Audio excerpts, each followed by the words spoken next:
So many times I get so distraught. I feel like powerless, and it gets hard to live here. That was Nina McCoy in January of 2020 when we first met, talking about her frustration with the water crisis in her community.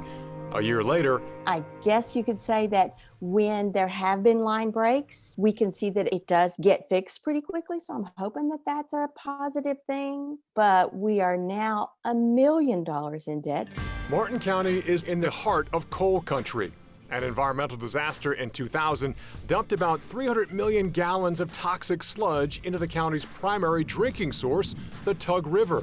That spill also uncovered a host of other problems with the water. I have not trusted the drinking water in 20 years. Many residents feel the same. Years of mismanagement by the water district led to this deep mistrust. The water district was out of compliance for disinfection byproducts for about 16 years straight. That's one of our greatest challenges is public perception. And that's not saying that the water quality hasn't ever been bad. The fact remains that the water system has been in compliance with the Division of Water for well over 2.5 years. We can always get better, but the water quality in Martin County is good. I drink the water in Martin County.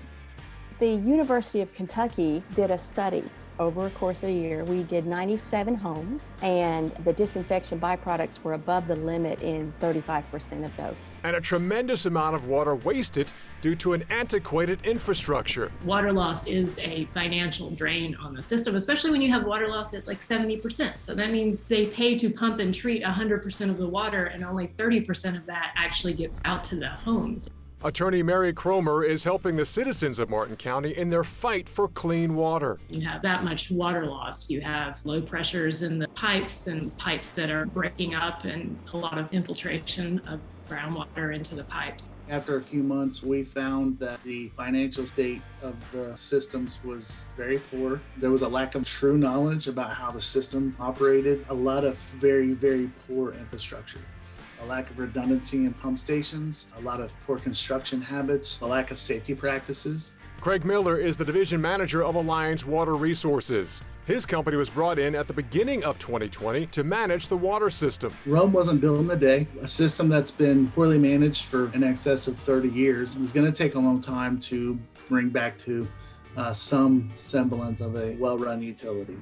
It comes down to rebuilding trust. The water system is supposed to be able to function just on the revenues that the customers provide. I mean, that's supposed to be the entire revenue stream, and that's just not workable in a place like Martin County where you have such high poverty level and you have a system that needs so much money just to make it functional.